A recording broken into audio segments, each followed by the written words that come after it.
Hello, everyone. George Christie again with Wine Industry Network. Welcome to our second session of the day for the Wine Industry Sales Symposium. This one is titled Using Data Analytics to Build a Stronger Wine Business. Now, we all know that there's a lot of data out there that we're gathering, but how are we using that data to improve our business is really another story. And that's what we're going to focus on in this session. So this session is going to be is moderated by Jennifer Warrington. Jennifer is the glue at Wise Academy and a good friend.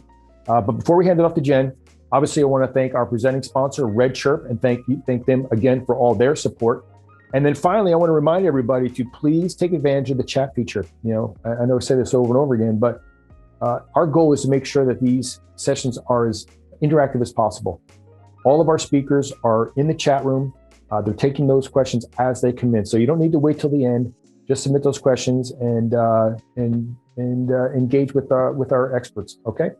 I think that's pretty much it. Thanks again for your time. I'm gonna hand it off to Jennifer. Jen, take it away. This session is sponsored by Alcohol to Consumer, a turnkey enterprise-ready solution for combining the selling power of big commerce with the compliance automation of Ship Compliant. And Mather Economics, the global leader in pricing and direct consumer analytics. And Quini, the undisputed leader for consumer sensory and attitudinal real-time data and analytics solutions for the wine industry. You need more people to taste your wines, join your club, and stay in it. Red Chirp's here to help. Get more and better leads from your website. Requests go right to your phone, so no one has to log in and staff it. And after they leave, you can still continue the conversation and make more sales. Club members should feel like friends, and friends text each other. Texting with Red Chirp is so easy. You'll never have to buy work phones or share your personal number. Plus, you'll reach people 10 times faster and get more responses, too. With all these new sales, you'll need a better way to collect payments. Do it by text with Red Chirp. It's more secure, more convenient, and you'll get paid 6 times faster. Text messaging will get you more leads, close more sales, and build stronger relationships. You make it possible. Red Chirp makes it easy. Thanks, George. We're super excited to be here today, and thanks everyone for joining us and having us. Don't forget to put your questions in chat throughout this session. We'd love to hear what your thoughts are, and we'd love to hear your questions. My name is Jen Warrington. I'm with the Wise Academy. WISE stands for Wine Industry Sales Education, and we believe people learn best by doing, seeing, hearing, and writing, speaking through interactive standards-based training. We believe that the rising tides lift all boats. Our goal is to help you set winery standards and raise the bar in the wine industry. And we believe in celebrating the success and progress of all our tribe. So thank you very much for joining us today. Today I have some great people I'd love to introduce you to. They are the experts here. I'm just here to facilitate. So let me introduce you to my team. This is Tom Basford. He's the Director of Consumer Sales and Hospitality, Elizabeth Chambers Cellars in McMinnville, Oregon. I've got Tiffany Stevenson, GM of DTC Sales at Goose Ridge in 4 different locations in Washington. And Stephanie Wykoff, who is the Regional Estate Director at Crimson Wine Group, located at Sagacio headquarters in Healdsburg. So I'll love to turn this over to my panel. Let's start with you, Tom. Give us a little bit about who you are. Yeah, my name is Tom Basford. I'm Elizabeth Chambers Cellar in McMinnville, Oregon. I've been in the wine business here in Oregon for 14 years. Started off at another winery. I've been a wine club manager. I've worked in the tasting room, and currently in my position, I'm the Director of Consumer Sales and Hospitality. So I oversee our tasting room. I oversee our wine club, do a little bit of marketing as well here. We're a pretty small winery. We do about 3,000 cases a year, Pinot Noir, Chardonnay, and Rosé. Great. And if you could also share what size your team is, just so people get a sense of also the size of your team. Full-time, we are 5 people. 2 of us run DTC, our cellar master, finance manager, and then we have a hospitality manager as well. In terms of part-time staff, we have a group of about 7 that we work with Some work a little more regularly than others, but all in all, it's a pretty tight-knit team. We're pretty small and everybody gets a little bit of hours, but most everyone's been with us now for a couple of years and it's really working out great. Great, thank you. Tiffany, introduce yourself and tell us about you and your team. I'm Tiffany Stevenson. You'll have to apologize. I've lost my voice. We had a very exciting spring release weekend here in Walla Walla. I oversee our direct-to-consumer sales for Goose Ridge Estate Vineyard.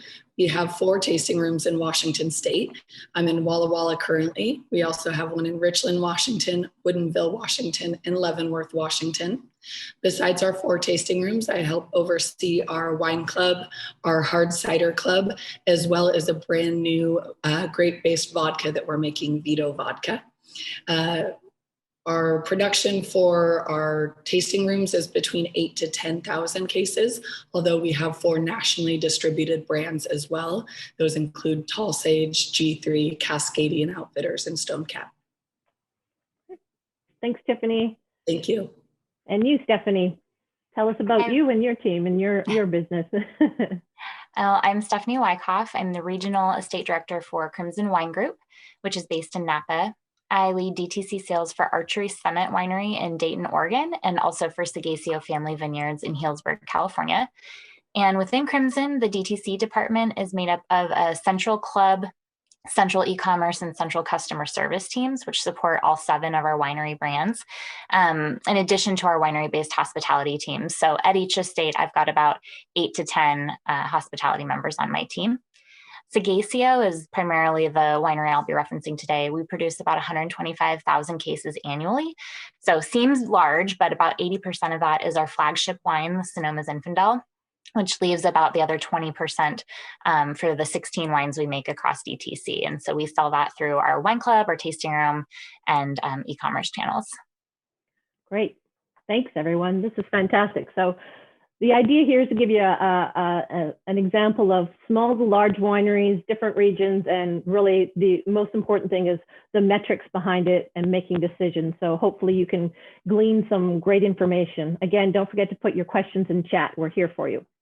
So my first question for the panelists is, there's tons of metrics out there. What metrics matter to you? What metrics and information do you track and why? So I'm going to start back to you, Stephanie. I'm going to start with you.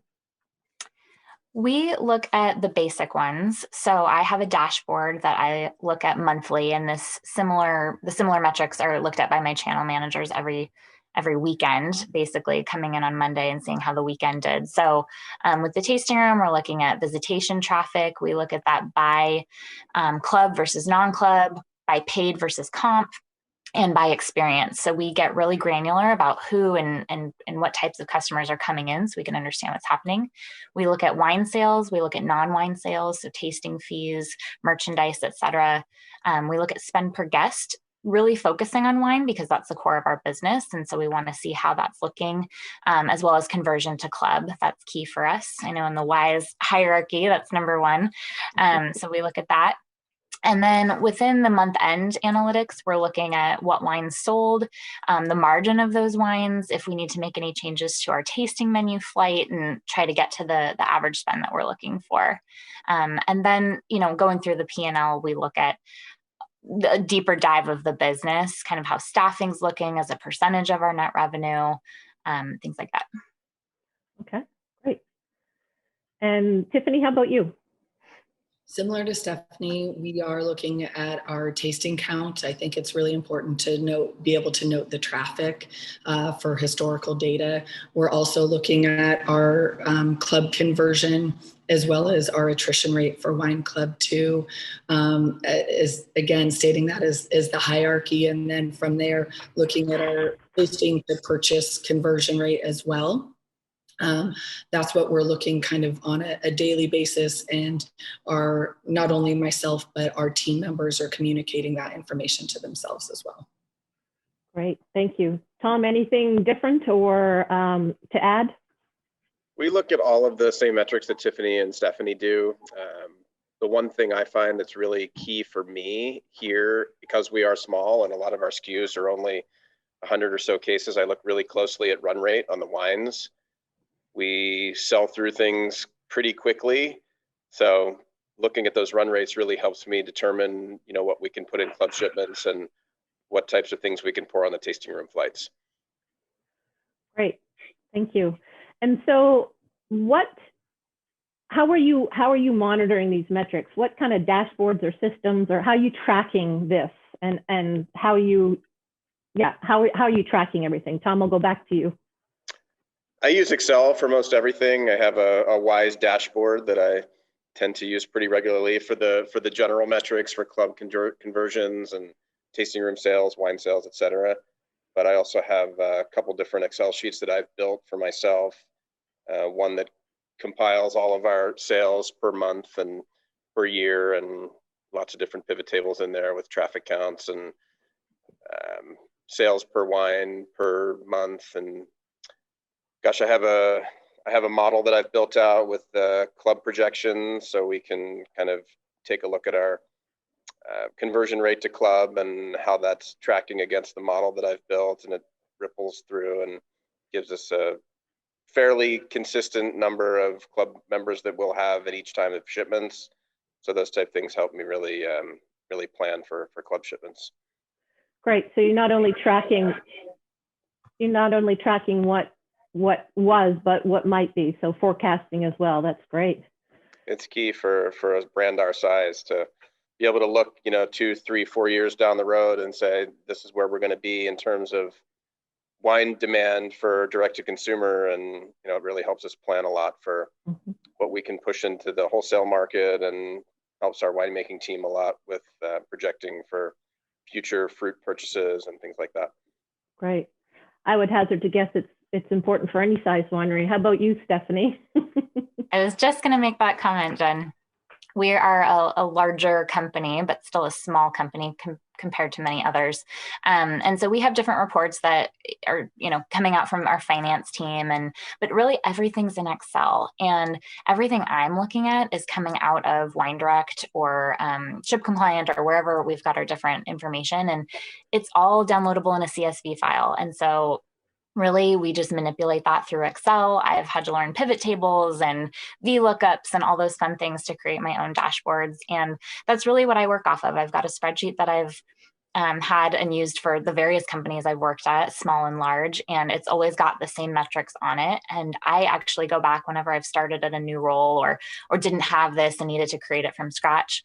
I would just put all the metrics in, and I would go back to the full prior year, download all that information in a CSV, and that way I could see the historical trend from the past year and now start to enter things going forward and see what those patterns are looking like. Great. And Tiffany, you mentioned you use Excel as well. How are you? What are you doing?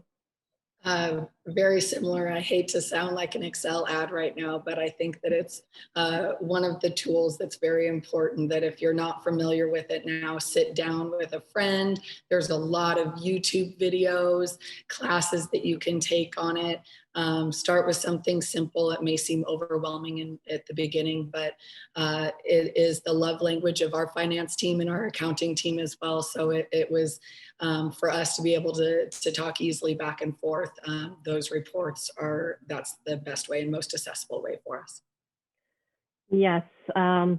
We all know that there isn't one perfect software out there for the wine industry, and we got to do the best we can. And so if Excel is it, then that's awesome. That's great that you're doing whatever you can with the information you have. So sticking with you, Tiffany, what metrics do you share with your team? And does it promote cooperation with people, or do you find it's, revenue wars, or how do you share your metrics?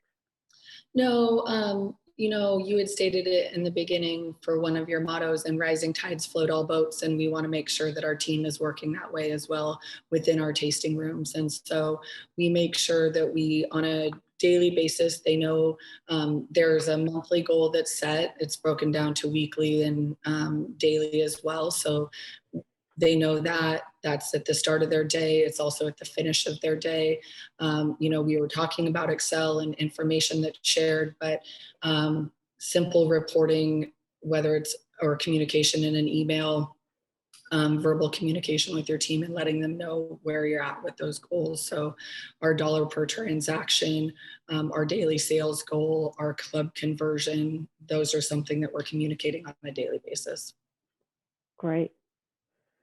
Tom, how about you? How are you sharing your goals with your team, or are you? We do a monthly team meeting, take kind of a high level look at our sales conversions. Our team does really well with incentives, and we have a fairly strong incentive program here. So we definitely want them to understand where we are versus goal. So monthly we set a goal. We have a little sales board in our kitchen here that kind of breaks it down by day and by month, and the team can see where they are regularly against the goal. We update it every day. In our meetings, like I said, we talk about our sales, we talk about club conversions, and really just get the team motivated to hit those goals. And it's they seem to be really interested in it. They get to see the daily numbers when they pull the end of day reports, and I'll get text messages randomly in the evening from whoever closed that night and said, wow, we had a huge day today, which is really great to see. It really tells me that they're engaged and they like to sell. And I really feel that kind of being open book with your team and sharing those numbers with them is important, because there's no way for them to know unless we share, because they don't get a chance to look at the overall picture for the month, and they don't understand what the club joins are unless I tell them what they are. So we're pretty transparent with what we share with our team. Great. Stephanie? I think that the cadence of having these conversations both up and down the chain are really important. So one of the things that we consistently do is every month our channel managers come together along with myself, our VP of DTC, and our CEO, and we have conversations around what the business is looking like. What are the trends we're seeing based on the metrics we've talked about here? And really trying to understand consumer behavior. It's easy to look at a P&L and go, okay, well, this is up and this is down, but why? We want the color of that black and white information. And so that's what we talk about. And then the channel managers will relay that to their teams as well in different formats. Some estates will have a weekly meeting. Some will have a daily chat or check-in. The channel managers in the tasting room, for example, they do try to break our monthly goals down into daily goals, something that's bite-sized for the team who's actually selling and can see, well, what did we do today and what did that contribute? And so it's kind of looking a little different at different properties, but ultimately it's that cadence and having that discipline around set times of having that conversation that we find is really important. Thank you. And so I'm going to stick with you, Stephanie, on this one first. What trends did you see through, COVID and through the last year that you're now using those metrics and making business decisions that you're going to stick with moving forward into 2021 and perhaps beyond that? Yeah, we definitely, like everyone else, and I think we're reading in the news that a lot of e-commerce sales are booming and people had shifted from buying in the tasting room to buying online, for example. We're expecting e-commerce to continue to go gangbusters. Now, not to the degree it has, probably. I think people are going to get back to normal and maybe drink a little less, probably, but they're now accustomed to buying wine online, where in some cases they weren't before. Some of the trends we also saw were our club members across the country really wishing to engage with us virtually. So I know a lot of people feel like there's this Zoom fatigue now. I know I feel it, but we're still seeing club members who want to connect with us. And I think that's a great club offering that we can continue to roll with. And how we go about doing that is maybe what we'll tweak a little bit. And then in the tasting room, we've seen higher spend per guest, higher club conversion. We did go to a by appointment seated model. And while I don't think in the long run we'll stay by appointment, I think we will try to stay seated and just encourage reservations. That format seems to yield better results for us. And so what we're trying to find is that sweet spot of getting back to the kind of total dollars we were seeing in our heyday of lots of traffic, but in a new model where we can also manage our staffing and just have a little bit more time with guests and yield good results for our team and our customers. Great. And Tom, didn't you also have a comment about switching from, because Oregon wasn't typically a reservation only, and seated tastings were were walk-in. What trends are you seeing? A lot of what And Stephanie's seeing, honestly. With COVID, the entire valley essentially went to a reservation format, and there were maybe 10 or 15% of the wineries that were reservation only prior to that.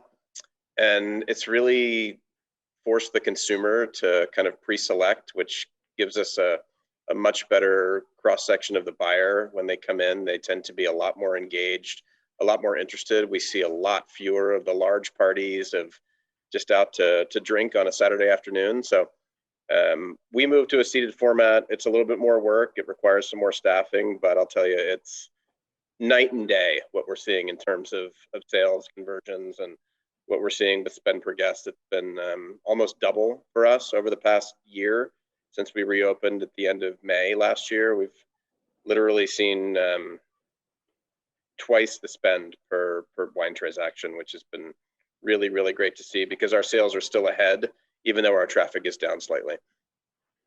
And that's something that, based on your metrics, that you're going to continue with. No reason to change. It's been, we've been preaching to our team for 3 years here to get people away from the bar and taste at a table. And, even with one glass in front of them, it still makes a huge impact. But now we do a full tasting. We have a beautiful tasting mat that everyone sits down to. They have 5 wines in front of them.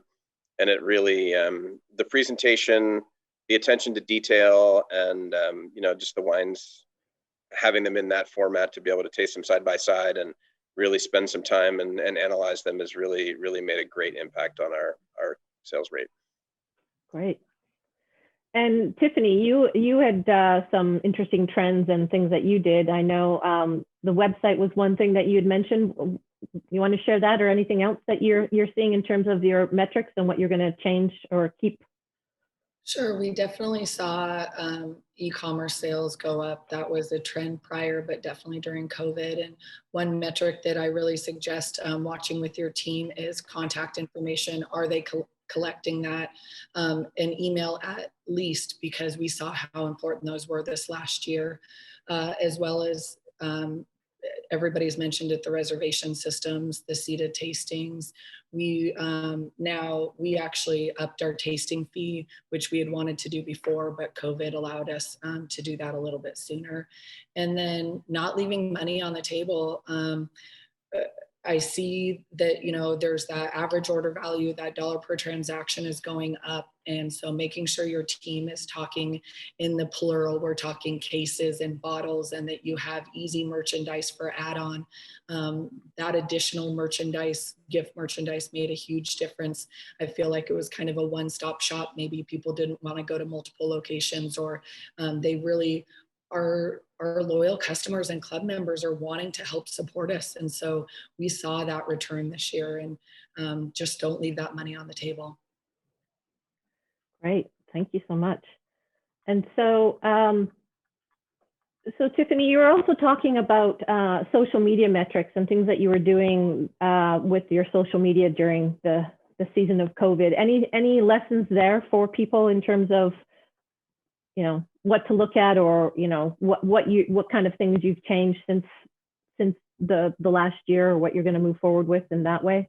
Sure. Stephanie had mentioned the kind of the hunger of our guests to be able to reach us virtually. And so we had a captive audience through Facebook and Instagram, and we made sure to use that. Again, if you're using your contact information, emails and contact information can be uploaded into Facebook so that you can be targeting these specific guests as well. So that's something I do. If you haven't, I hope everyone has, but if you haven't gone in and created your Google listing, TripAdvisor, Yelp, those are all ways as well to be making sure that as people are searching your area or wine in general, that your kind of SEO is popping up faster in the search engines too. So, great, thank you. And then, Tom, to go back to your run rates and things like that, what metrics were you looking at in terms of your wine club, and what changes or what things that your key takeaway? Well, I mean, in terms of run rate, probably the most recent thing that I've had to do is pull some wines out of wine club. we've been selling through our wines a lot more quickly over the past year. So just looking at those sales rates, I've had to pull some things out of the wine club and reserve them for tasting room use. We, as I said, do a 5-wine flight here, and we only have usually 6 to 7 wines available at a time. So pulling those wines out of club, making them more accessible for the tasting room team. We've also done some things with, in the past year, we made a wine club only wine because we saw our club joins going way up and we wanted something to tempt them and bring them into the club. So we pour that for the right people when they're in the tasting room tasting wine. We look at, conversion rates. If they tend to be dropping a little bit, we'll push the team into an incentive to bring in some more wine club members for the month so we can stay on track with our goals. And all in all, it's just it's about getting them into the club at this point. So we find that incentives work really well with that. Great. One thing that we've noticed at Wise over the course of this last year or so is that, in talking to thousands of wineries, the ones that are really sort of moving the needle or really leaning into the things that they're learning through COVID and really being successful are wineries utilizing their team in more like utility players. So having somebody really be able to do not only an in-person tasting, but a virtual tasting, or pick up the phone and make, dial for dollars, or get on the chat and kind of, handle that. So multiple ways of really utilizing staff. And I'm hearing that that as they onboard, they're definitely looking at having people, be aware that's what the need is for multiple talents, and then cross-training those people that are already on board. I'm wondering also if you guys are seeing any kind of like, if your metrics are a reflection of anything like along those lines in terms of are your teams really leaning into it, especially like virtual tastings? Like, we know they're here to stay, and that was not something that anyone was really looking at pre-COVID.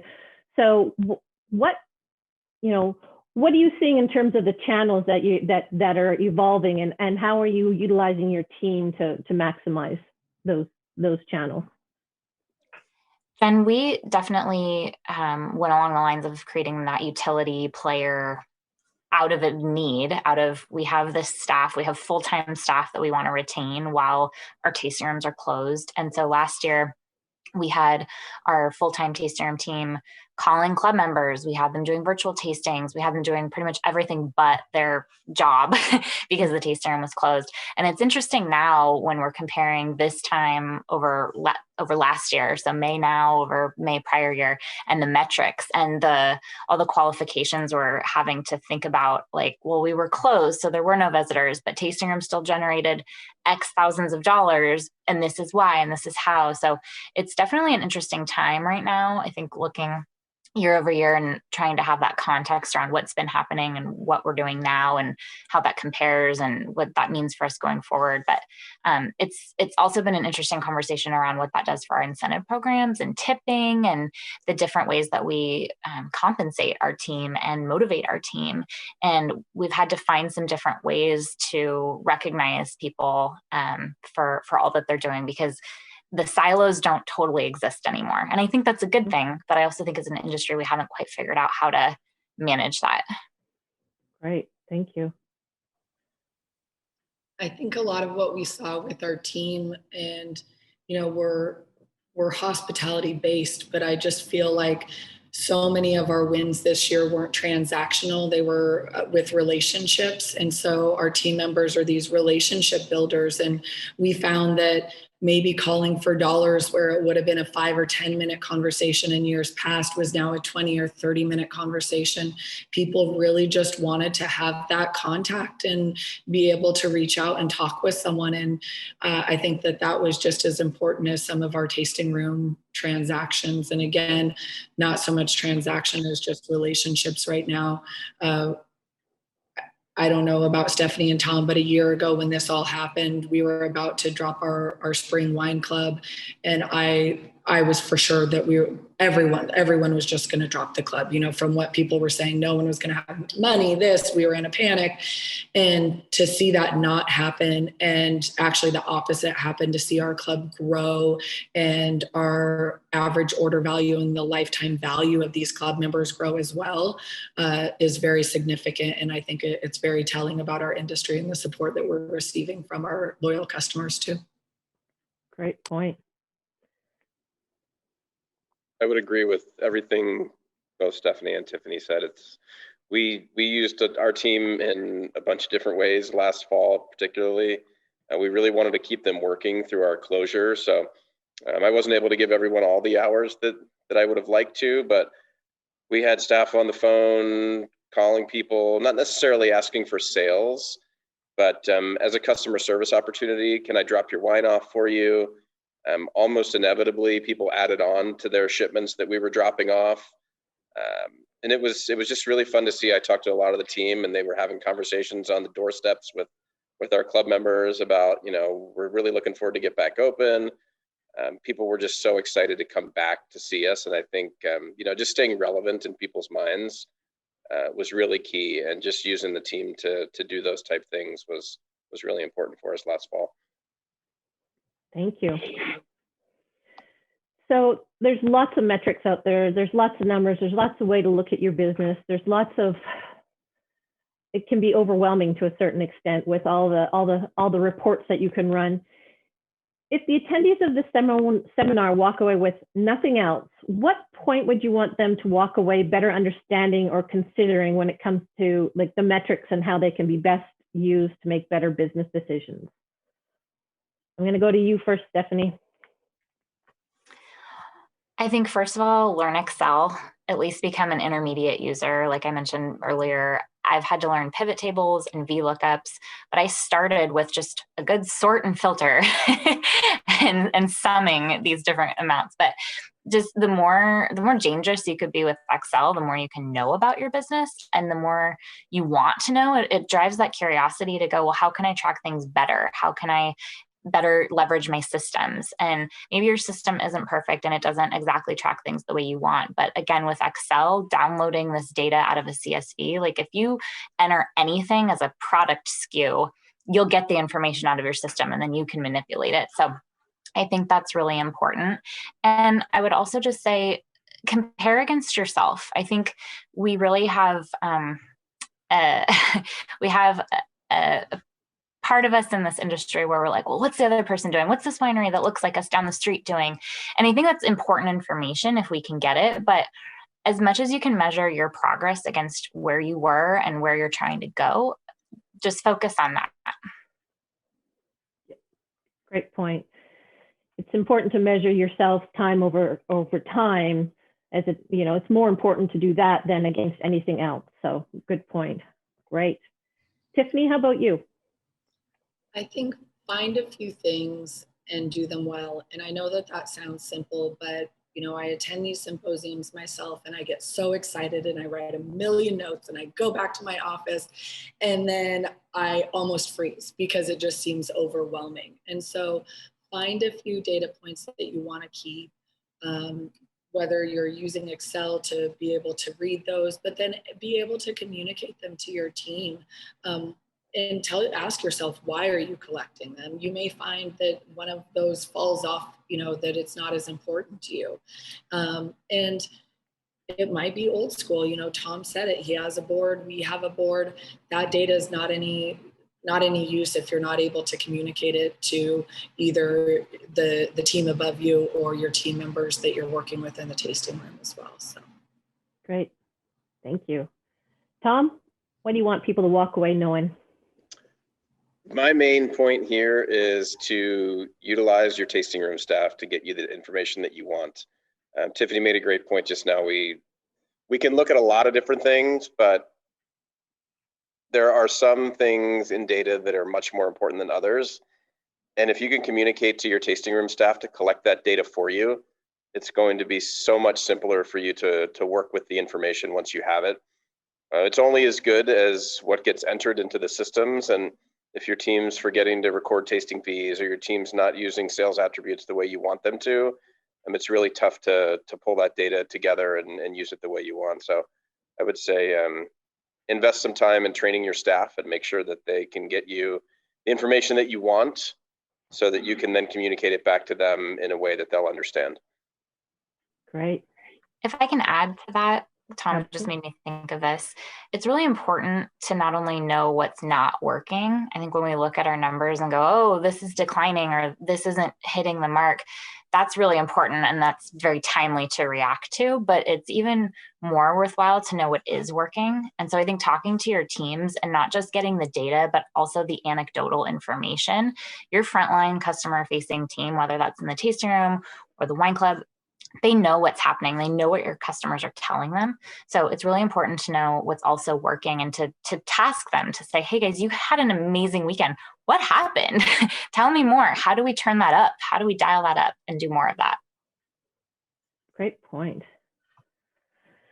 Yes, garbage in, garbage out. So making sure you've got good data going into the systems, your visitor count, how you count, whether you're counting glasses or you're counting, using a source key code in your POS system, which we highly recommend, or you've got a clicker. However you're doing it, make it consistent and always count your visitors coming in, whether it's visitors to your website, visitor to your tasting room, visitors are the if nothing else, count those, because then you can figure out everything else. So let me add a little something onto that, Jen. I just realized we had a really bad problem with traffic count when I first started here 4 years ago, and we've cleaned it up to a pretty good degree right now. But it dawned on me a couple months ago, or maybe a month ago, when we started talking about this presentation, that your reservation system counts all your traffic for you. And I went back through for the first 3 months of the year and went through our talk reservations and compared them to what was coming out of Wine Direct, and we were still off by a fair margin. So don't forget that you have that data, as long as your team is entering those walk-ins and entering all the people that come in into your reservation system, which we're trying really hard to do for contact tracing purposes and whatnot. But don't forget that that data is there, maybe just in a different place. Mm-hmm. Good point. Train your team to collect the data you need. I'll just reiterate that you said that. That's awesome. Well, thank you all so much for joining us, and thanks to my panel members for the great information. I've put up on the screen our contact information, so if you want to follow up with any one of us, please feel free to do so, and don't forget to put all your questions in chat, because we will be happy to answer all the questions that you have. And if we can't, we'll find a way to figure it out and get back to you. So thanks again for your attention, and we look forward to talking with you soon. Thanks, everyone.